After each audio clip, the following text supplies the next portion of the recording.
ምን ቢሰራ ትርፋማ ይሆናል ምለውን ሰው ራሱን ነው ማዳመጥ ያለበት። ከሌሎች ሰዎች ስኬትና ውድቀት ልንማር እንችላለን። ሰዎች የራሳቸውን ቢዝነስ ከመጀመር ይልቅ ተቀጥረው መስራት ሪስክ መውሰድ ይፈራሉና ከ750 ሺህ ብር ጀምሮ ስራ መጀመር ይቻላል።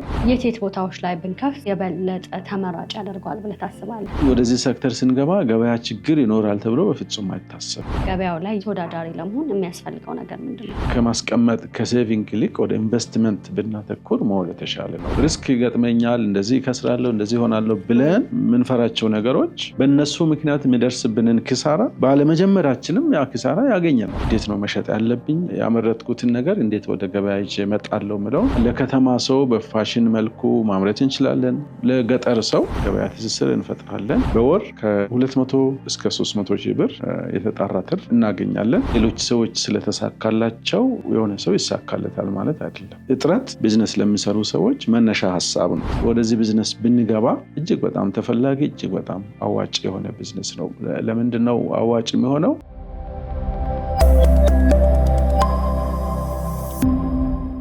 ሰላም ጤና ይስጥልን ውድ የገበያ ቢዝነስ ተመልካቾቻችን እንዴት ናችሁ? በዛሬው ፕሮግራማችን እጅግ አዋጭና ትርፋማ የሚያደርጉ በመካከለኛ መነሻ ካፒታል የምትጀምሯቸውን 3 የቢዝነስ ሀሳቦችን የምናጋራቸውና እነዚህ የቢዝነስ ሀሳቦች ደግሞ የተጠኑና እንዲሁም ደግሞ አዋጭነታቸው ምን ያህል ነው የሚለውን ከባለሙያ ጋር እያነሳን ቆይታ የምናደርግ ይሆናል። እስከ ፕሮግራማችን ፍጻሜ ድረስ አብራችሁ እንድትቆዩ በአክብሮት እየጋበዝኩኝ ለቻናላችን አዲስ የሆናችሁ ካላችሁ ደግሞ ላይክ፣ ሼር፣ ሰብስክራይብ በማድረግ የኛ ቤተሰብ እንድትሆኑ በአክብሮት ጋብዛለሁ። እንዲሁም ደግሞ እንድንሰራላችሁ የምትፈልጓቸው የቢዝነስ ሀሳቦች ካሉ ደግሞ ኮሜንት ሴክሽን ላይ አስቀምጡልን። መልካም ጊዜ ይሁንላችሁ።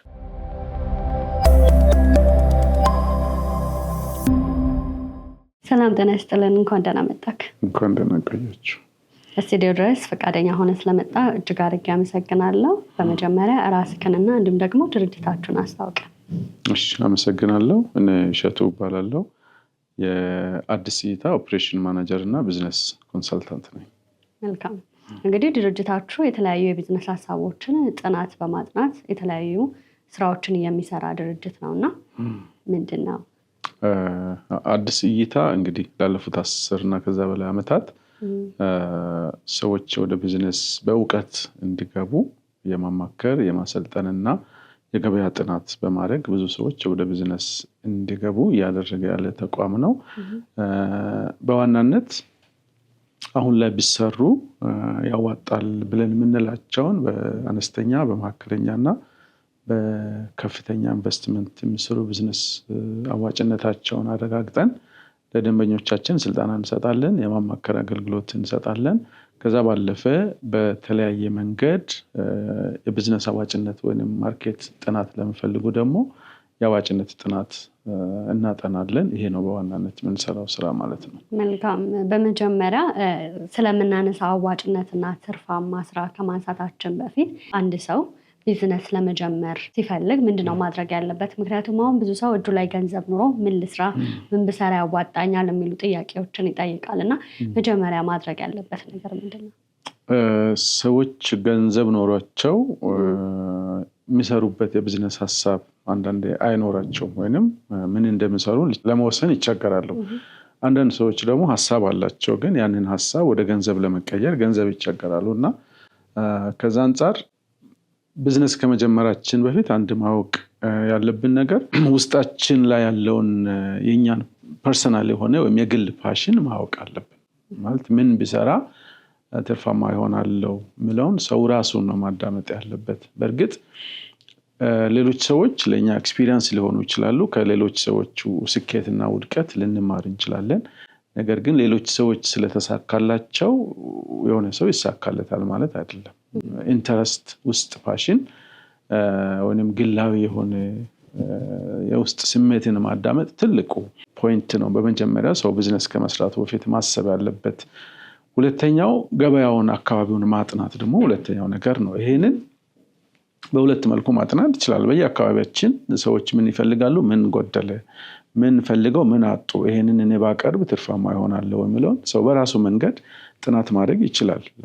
ስለዚህ እጥረት ወይንም የሆነ ነገር አለመኖር ቢዝነስ ለሚሰሩ ሰዎች መነሻ ሀሳብ ነው። ያንን የሌለው ነገር ማቅረብ እንደ አንድ እድል ስለምታይ በትንሹ አካባቢያችን ላይ መቃኘት ዞር ዞር ብለን ብናይ ምን የጎደለ ነገር አለ፣ ምን የተረፈ ነገር አለ፣ ምን ባቀርብ ገበያ ያገኛለሁ ብለን በራሳችን መንገድ ጥናት ማድረግ እንችላለን።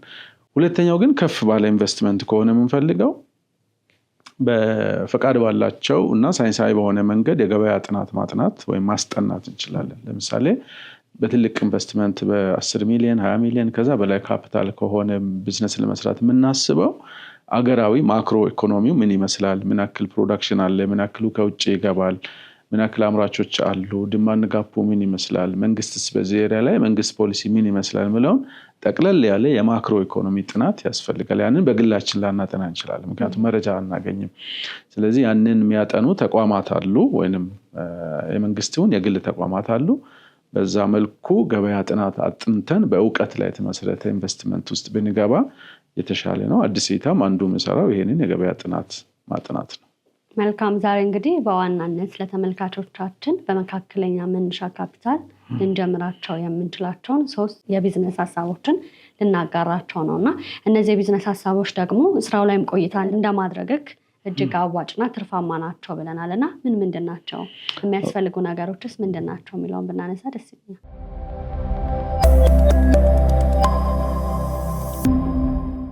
ኦኬ፣ አመሰግናለሁ። በዋናነት በእኛ በኩል በመካከለኛ በከፍተኛም በዝቅተኛም ያሉ ቢዝነስ አማራጮች አሉ። ከነዛ ውስጥ ዛሬ 3 የቢዝነስ አማራጮችን ለተመልካቾቻችን እናነሳለን። የመጀመሪያው ከሰርቪስ ሴክተር ጁስ ቤት ነው የምናነሳው።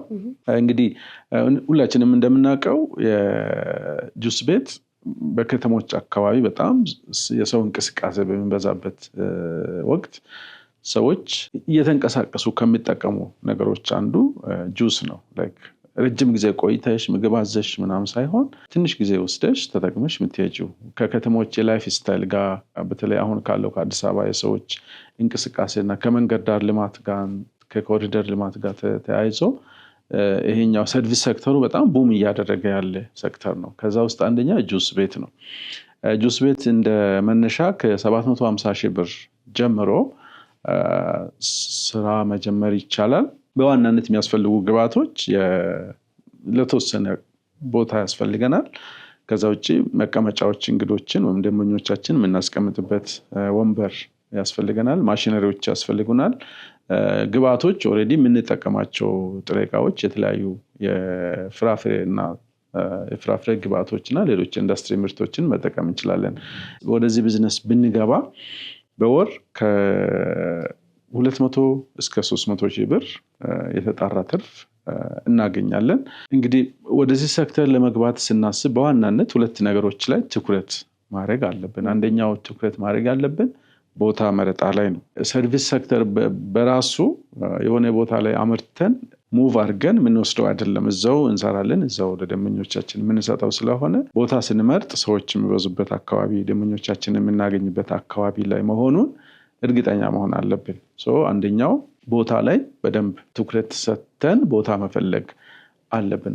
ሁለተኛው ትኩረት ማድረግ ያለብን አገልግሎት አሰጣጡን ስታንዳርድ ማድረግ፣ የምንሰጠው የጁስ ኮንተንቱ ኳሊቲው የምንሰጠው አገልግሎት ደንበኞቻችን በሚፈልጉት መልኩ የተለየ ነገር ይዘን መቅረብ አለብንና ያንን የምናደርግ ከሆነ ይሄ ሴክተር እጅግ በጣም ተፈላጊ እጅግ በጣም አዋጭ የሆነ ቢዝነስ ነው። ለምንድነው አዋጭ የሚሆነው? ቅድም ካልኩኝ የሰዎች የላይፍ ስታይል ወይም የህይወት ስታይል ጋር ተገናኘ ነው። ሰው በቀላሉ አቬለብል የሆኑ መንገድ ዳር አቬለብል የሆኑ ነገሮችን መጠቀም ይፈልጋልና ከዛ አንጻር አሪፍ ቦታ ላይ ብንጀምር እጅግ አዋጭ የሆነ ቢዝነስ ነው። መልካም። ተግዳሮቶችስ ምንድን ናቸው?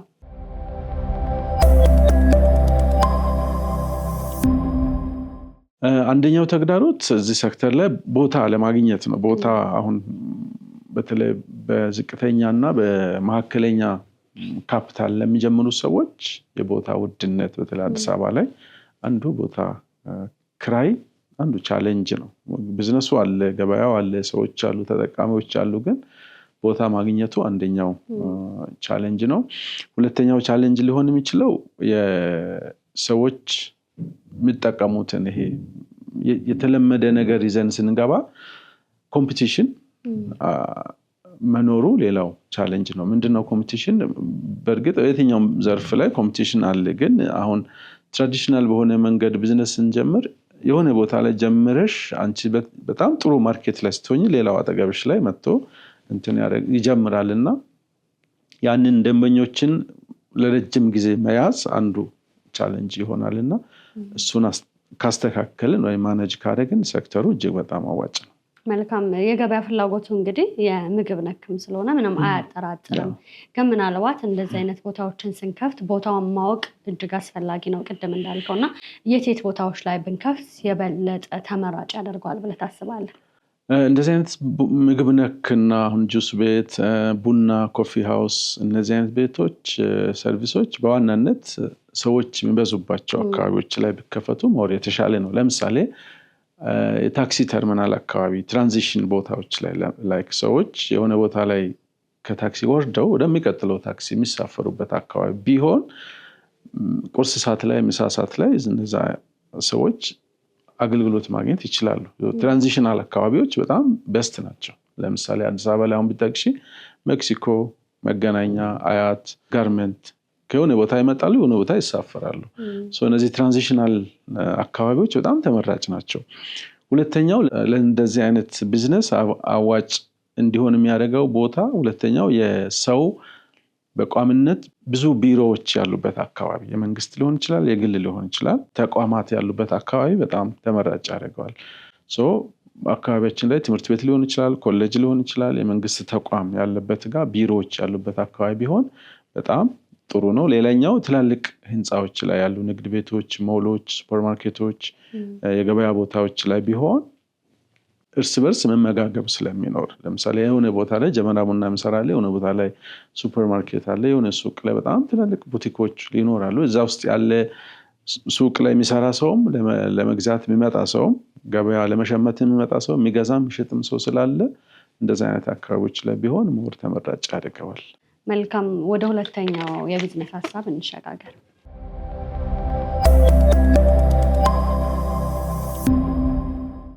ሁለተኛው የቢዝነስ ሀሳብ የእንቁላል እና አትክልትና ፍራፍሬ በተለይ በዋናነት ፍራፍሬዎችን የምናስቀምጥበት የአትክልት የእንቁላል ትሪ ቢዝነስ ነው። የእንቁላል ትሪ ቢዝነስ አይተን ከሆነ እንቁላል ገበያ ሲቀርብ የሚቀመጥበት ማለት ነው። እሱን ብንሰራ እጅግ በጣም አዋጭ ነው። አሁን ላይ ከአንድ ዓመት ወዲህ መንግስት የተከተለው የልማት ትሩፋት የሚባለው የአንድ የመንግስት ፖሊሲ አለ። በተለይ ከተሞች አካባቢ የእንቁላልና የዶሮ ምርት በጣም እንዲበዛ መንግስት ሰፖርት ያደርጋል እና ይሄ ምንድነው ብዙ የእንቁላል አምራች የዶሮ ላይ የሚገቡ ሰዎች ቁጥራቸው በጣም እየበዛ ነው። የእንቁላል ምርት እየጨመረ ነው። የዶሮ ቢዝነስ በራሱ ሌላ አዋጭ ቢዝነስ ነው። በጣም ብዙ ሰው እንዲገባም ኮንሳልት የምናደርገው የምናማክረው ቢዝነስ ነው እና ይሄ የእንቁላል ማስቀመጫ ትሪዎች ፍላጎት እንዲኖር ያደርጋል። ከዛ አንጻር ወደዚህ ስራ ቢገቡ ሰዎች እጅግ በጣም አዋጭ ነው። ለመነሻ ያክል ከ2 ሚሊዮን ጀምሮ ሰው ወደዚህ ቢዝነስ ቢገባ ትርፋማ ነው። በወር ከ250,000 ብር ጀምሮ ትርፍ የተጣራ ትርፍ ያለው ቢዝነስ ነው። ማሽኖች አሉ፣ ከውጭ የሚመጡ ማሽኖች አሉ። በእነሱን ማሽኖች ተጠቅመው መስራት ይችላሉ። ጥሬ ዕቃ ይሄንን ቢዝነስ ለመጀመር የሚያስፈልገው ጥሬ ዕቃ የካርቶን ወይንም ተጠቅመን የምንጥለው ካርቶንና ወረቀቶችን ሪሳይክል አድርጎ በዚህ በምናየው እንቁላል ትሪ አድርጎ መስራት ይቻላል ማለት ነው። ሴክተሩ እጅግ በጣም አዋጭ ነው። ብዙ ፍላጎት አለው። ብዙ ትርፋማ የሆነ ቢዝነስ ነው ይሄ ሴክተር። እንደ ቻሌንጅ ሊነሳ የሚችለው እዚህ ቻሌንጅ ላይ ሴክተሩ የማሽን ስለሚጠቀም ብዙ ጊዜ መብራት ስሪፌስ መብራት ስለሚያስፈልግ ይሄን ቦታ ማግኘት አንድ ቻሌንጅ ሊሆን ይችላል። ከዚህ ውጭ ግን በጣም ኦፕን የሆነ ገበያ ያለው ብዙ አምራች የሌለበት ሴክተር ነው ይሄ ሴክተር። መልካም። የገበያ ፍላጎት ውስጥ ምን ይመስላል? የገበያ ፍላጎት ቅድም እንዳልኩኝ በጣም ብዙ ፍላጎት አለ። በተለይ አዲስ አበባና አዲስ አበባ አካባቢ ላይ በጣም ብዙ የዶሮ አምራቾች ወይም እንቁላል አምራቾች አሉ። ወደ ዶሮ ቢዝነስ የገቡ ሰዎች ስላሉ በጣም ብዙ ፍላጎት አለ። ፍላጎቱ በጣም ብዙ ነው። አሁን በእርግጥ ጥናት አድርገን ያስቀመጥናቸው ዶክመንቶች አሉ። በዛ ጥናት መሰረት በጣም ብዙ ፍላጎት አለ። ሰው ቢገባበት በጣም አዋጭ ነው። አትራፊ ቢዝነስ ሴክተር ነው። መልካም ገበያው ላይ ተወዳዳሪ ለመሆን እንግዲህ እያንዳንዱ ቢዝነስ ተወዳዳሪ መሆን ይጠይቃልና በዚህ ቢዝነስ ላይ ደግሞ ገበያው ላይ ይበልጥ ሰብሮ ለመግባት ወይም ደግሞ ተወዳዳሪ ለመሆን የሚያስፈልገው ነገር ምንድነው? አንደኛው ገበያው ታርጌታችንን ማወቅ ነው። አሁን አንዳንድ ጊዜ ማኑፋክቸሪንግ ላይ በአጠቃላይ እናመርታለን፣ ግን ካመረትን በኋላ እንዴት ወደ ገበያ ይዘን እንሄዳለን የሚለው ላይ ብዙ ትኩረት አናደርግም ብዙ ሰዎች እና አንዱ ገበያው ላይ ትኩረት ማድረግ ነው። እንዴት ነው መሸጥ ያለብኝ፣ እንዴት ወደ ያመረትኩትን ነገር እንዴት ወደ ገበያ ይዤ እመጣለሁ የሚለውን በደንብ ገበያ ላይ ጥናት አድርገን ገበያ ላይ ትኩረት አድርገን ከሰራን እጅግ በጣም አዋጭ ነው። ፎከስ ማድረግ ያለብን ወይም ትኩረት ማድረግ ያለብን ገበያ ላይ ነው። ለማን ነው ማመርተው፣ ሌት አካባቢ ነው ማመርተው፣ ለማን ነው ማመርተው፣ የሚረከበኝስ ማን ነው ብለውን ቀድመን ጥናት ማድረግ ይኖርብናል። ያንን ጥናት አድርገን በዛ ጥናት መሰረት ስትራቴጂ አውጥተን የምንሰራ ከሆነ ብዙ የሚያስቸግር አይደለም ሴክተሩ ማለት ነው። ስለዚህ ያው እያንዳንዱ ቢዝነስ የራሱ የሆነ የገበያ ትስስር ይፈልጋል፣ ምንም ጥያቄ የለውም።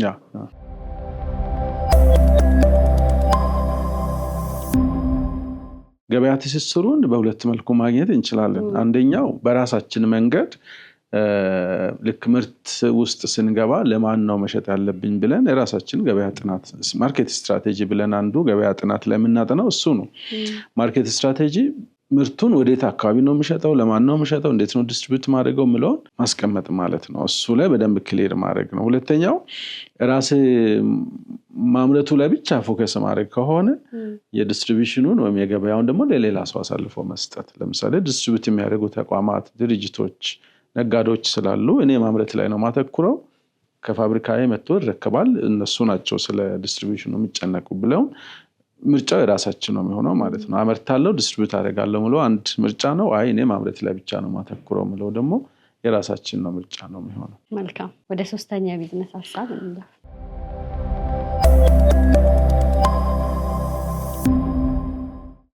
ሶስተኛው ቢዝነስ ሀሳብ እንደ አጠቃላይ የጋርመንት ሴክተር ላይ ትንሽ እናውራና ከዛ አንድ ወይም ሁለት ትምህርት ላይ ትኩረት ልናደርግ እንችላለን። እንግዲህ እንደምናውቀው የጋርመንት ሴክተር ኢትዮጵያ ውስጥ በጣም አዋጭ ከምንላቸው የቢዝነስ ሴክተሮች አንደኛው ነው። ለምንድነው አዋጭ የሚሆነው?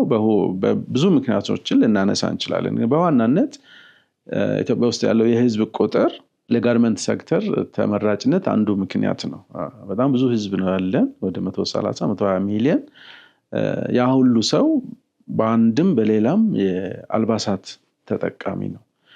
ስለዚህ ወደዚህ ሴክተር ስንገባ ገበያ ችግር ይኖራል ተብሎ በፍጹም አይታሰብም። ምናልባት የምናመርተው ምርት የምናመርትበት አካባቢ፣ ምርቱን የምናመርትበት የማህበረሰብ ክፍል ልዩነቱ ትርፉን ሊቀንስብን ሊጨምርብን የትርፍ ልዩነት ሊኖር ይችል ይሆናል እንጂ ሴክተሩ በምንም መልኩ አክሳሪ አይደለም። ከዛ አንጻር በጣም ተመራጭ ቢዝነስ ነው። ሁለተኛ ከውጭ የሚመጣውን የውጭ ምርቶችን መንግስት በኢምፖርት ሳብስቲቱሽን በሚለው ፖሊሲ መንግስትም ድጋፍ ስለሚያደርግ ሰዎች ወደዚህ ሴክተር ቢገቡ በጣም አዋጭ ነው። ሌላኛው ይህን ሴክተር አዋጭ የሚያደርገው በጣም በትንሹ መጀመር እንችላለን፣ በመካከለኛው ካፒታል መጀመር እንችላለን፣ በጣም በትልቁ ደግሞ በላርጅ ስኬል መጀመር እንችላለን። በትንሹ ማለት ለምሳሌ ከ500,000 ብር ጀምሮ የተወሰኑ ማሽነሪዎችን በመግዛት የተወሰነ ቦታ በመያዝ መስራት እንችላለን። ከዛ ባለፈ ደግሞ በጣም በብዙ ከ100 እስከ 200 ማሽነሪ በመግዛት 10-20 ሚሊዮን ኢንቨስት አድርገን መስራት እንችላለን። ካፒታል ሊሚት የለውም። እንደ ሌሎች ማኑፋክቸሪንግ ሴክተሮች የሆነ ሚኒመም ካፒታሉ ሌሎች ሰዎችን ኤክስክሉድ የሚያደርግ ወይንም ከማምረት የሚያስወጣ አይደለም። ስለዚህ ይሄ ሴክተር ለብዙ ሰው ኦፕን ነው። ገበያ እድል፣ የስራ እድል ይፈጥራል፣ የቢዝነስ ኦፖርቹኒቲ ነው እና ከዛ አንጻር ይሄ ሴክተር በጣም አዋጭ ነው። ለምሳሌ ቲሸርት እንኳን ብናነሳ ቲሸርት ለልጆች ማምረት እንችላለን፣ ለአዋቂ ወንዶች ማምረት እንችላለን፣ የሴቶችን ማምረት እንችላለን፣ ለከተማ ሰው በፋሽን መልኩ ማምረት እንችላለን፣ ለገጠር ሰው ማምረት እንችላለን እና የራሳችን ማርኬት ሴግሜንቴሽን ከለየን ለዛ ማርኬት የሚሆን ጨርቅ፣ ለዛ ማርኬት የሚሆን የፋሽን ዲዛይን፣ ለዛ የሚሆን ስታይል ተከትለን ብናመርት በጣም አዋጭ የቢዝነስ አይነት ነው። ለምሳሌ ቲሸርት ለማምረት ከ750,000 ብር ጀምሮ ካፒታል ካለን መስራት እንችላለን። ማሽነሪዎችን እንገዛለን። ቦታ ከ100 እስከ 200 ካሬ ያስፈልግናል። መብራት እንደ ምርጫችን ማሽን ባበዛን ቁጥር 3 ፌስ መብራት ሊያስፈልገን ይችላል። ግን እስከ ከ15 እስከ 20 ማሽን ከሆነ በሲንግል ፌስ መብራት መስራት እንችላለን።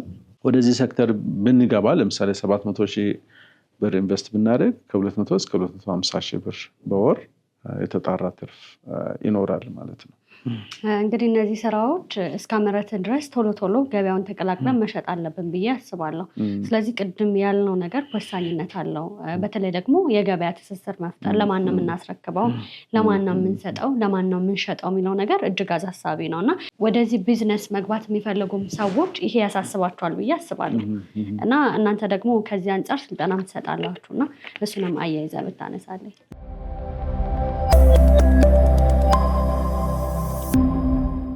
ጋርመንት ሴክተር ላይ ቅድም እንዳልኩኝ መጀመሪያ ከማምረታችን በፊት ደንበኞቻችን ወይም ምርቶቻችንን የሚገዙ ሰዎችን መለየት አለብን። ያ ጨርቅ መረጣውን ዲዛይኑን ስለሚወስን ማለት ነው። ለምሳሌ ሴቶች ላይ ከሆነ ትኩረት የምናደርገው የሴት ልብስ ከሆነ የሴት ልብስ ለየትኛው እድሜ ክልል ነው የሚሰራው? ለየትኛው አካባቢ ነው? ለገጠር ነው ለከተማ? ወይም ለቆላማ አካባቢ ነው ለደጋማ አካባቢ ነው? ምክንያቱም ጨርቆች ወይም የምንለብሳቸው ልብሶች የአየር ንብረትን ታሳቢ ያደረጉ ናቸው፣ አካባቢን ታሳቢ ያደረጉ ናቸው፣ ገጠር ከተማን ታሳቢ ያደረጉ ናቸው እና አንዱ ታርጌት ወይም ምንለየው እሱ ነው። ለምሳሌ የልጆች ልብስ ነው የሚሰራው ካለ አንድ ሰው የወንድ ልጅ ነው የሴት ልጅ ነው ብሎ መለየት አለበት እና እነሱን መጀመሪያ እኛ ኮንሰልት የምናደርገው እሱን ነው። ካፒታላቸውን እንጠይቃለን፣ ያላቸውን ቦታ እንጠይቃለን። ግን ምን አይነት ቢዝነስ ነው የምንሰራው? ምን አይነት ልብስ ነው የምንሰራው? የትኛውን አይተም ነው ፕሪፌር የምናደርገው የምንመርጠው ምለውን ያንን እናስመርጣለን። ከዛ በኋላ ገበያ ጥናት እናደርጋልና አንዱ ትኩረት ወይም ሰዎች ወደዚህ ቢዝነስ ሲገቡ ማወቅ ያለባቸው ምርቶችን ክሊር ማድረግ ነው። ምርቶችን ክሊር ለማድረግ ደግሞ ቅድም እንዳልኩኝ የምናገኘው የትርፍ መጠን የገበያ ኦፕሽኑ ሊለያይ ይሆናል እንጂ ለየትኛውም የእድሜ ክልል የትኛውም ጾታ የትኛውም አካባቢ ብናመርት ማርኬቱ ክፍት ነው። አንደኛው ነገር እሱ ነው። ሁለተኛው እንደ ማርኬት ስትራቴጂ ማየት ያለብን አምርቼ እኔ አምራች ሆኜ ራሴ ገበያ ውስጥ ገብቼ ሱቅ ከፍቼ አከፋፍላለሁ እሸጣለሁ የሚል ሰው ካለ አንዱ ኦፕሽን ነው። ለምሳሌ አዲስ አበባ ውስጥ በጣም አሁን እየተለመደ ያለው የጋርመንት አምራቾች የራሳቸው ያመርታሉ፣ የራሳቸው ሱቅ አላቸው። ይሄ አንደኛው የማርኬት ስትራቴጂ ነው። ሴልስ ፖይንት ይኖራል፣ ያመርታሉ፣ የሆነ ቦታ ላይ ሱቅ ይከፍታሉ፣ ይሸጣሉ። ከዛ ውጭ ግን ማምረት ላይ ብቻ ከሆነ ትኩረት የምናደርገው እናመርታለን፣ ከኛ ተረክቦ ደግሞ የሚያከፋፍሉ ሰዎችን በተለምዶ ለምሳሌ ኢትዮጵያ ውስጥ የትኛው ምርት መርካቶ ሳይገባ አይወጣምና መርካቶ አከፋፋዮችን ኮንታክት ማድረግ፣ ገበያ ዲል ማድረግ፣ በእነሱ በኩል ዲስትሪቢዩሽኑን የማከፋፈሉን ስራ በእነሱ በኩል ማድረግ እንችላለን። ገበያ ፍላጎቱ ከሆነ ምንም ጥያቄ የለው፣ በጣም ብዙ ገበያ ፍላጎት አለው የትኛውም ልብስ ማለት ነው። መልካም። በስፋትም ወደ ገበያው ደፍረው እንዲገቡ እናንተ ጋርም የተለየ ስልጠናና አዋጭነቱንም በተመለከተ ሀሳብ ታጋራላችሁ።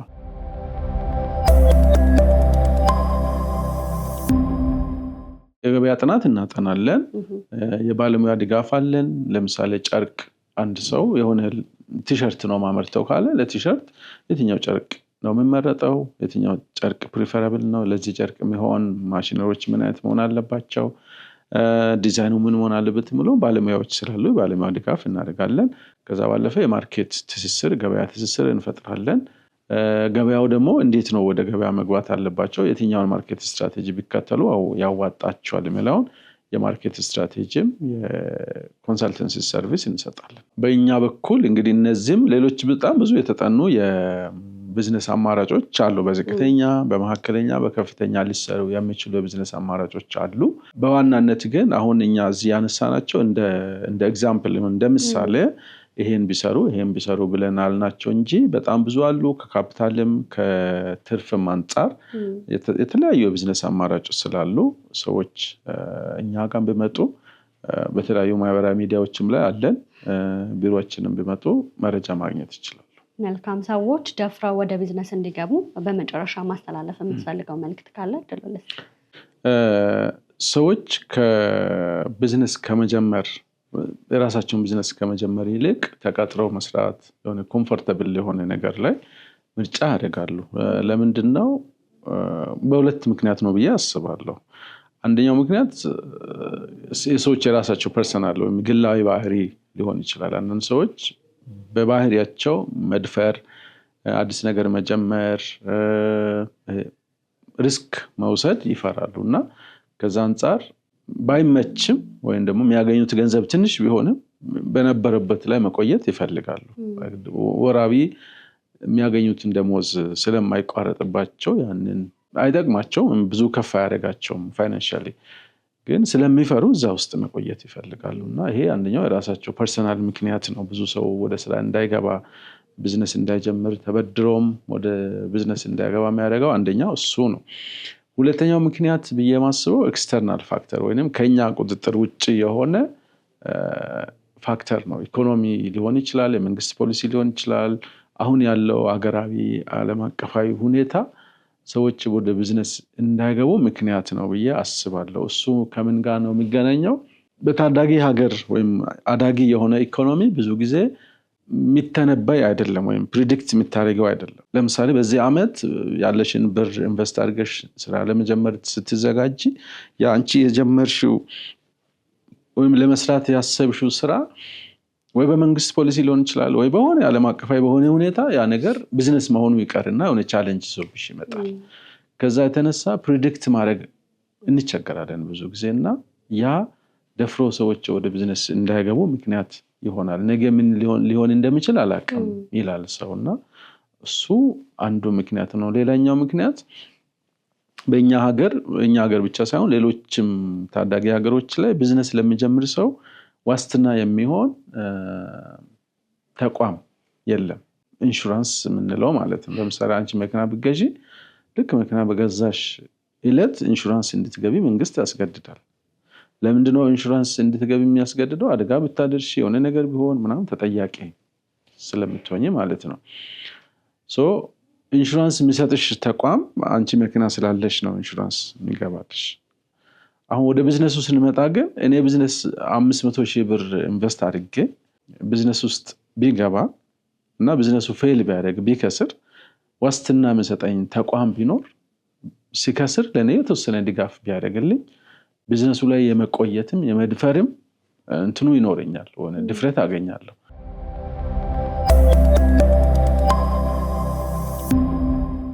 ላይክ 2 ሚሊዮን ብር ያለው ሰው መኪና ቢገዛ ለዛ መኪና ኢንሹራንስ ይገባለታል።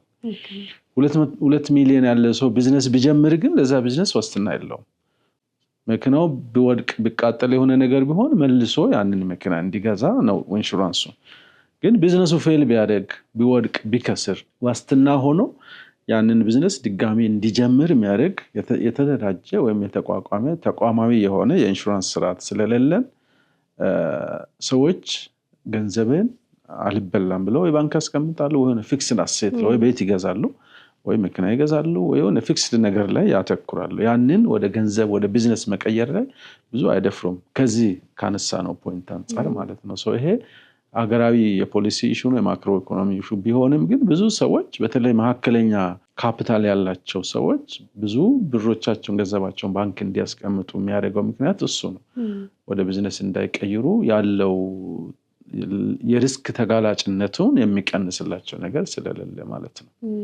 ያው ከጊዜ ወደ ጊዜ እንግዲህ ምንም ጥያቄ የለውም እንዳልከው ነው የገንዘብ ቫልዩም እየወረደና ዋጋ እያጣ ነውና ገንዘብ ከሚቀመጥ ይልቅ ትራንዛክሽን ላይ ቢውል የበለጠ ተመራጭ ያደርጋል ብዬ አስባለሁ። ትክክል። አንድ ሰው ለምሳሌ ባንክ ቢያስቀምጥ ዶላር በተቀየረ ቁጥር ኢንፍሌሽኑ ያንን ብር ይበላዋል።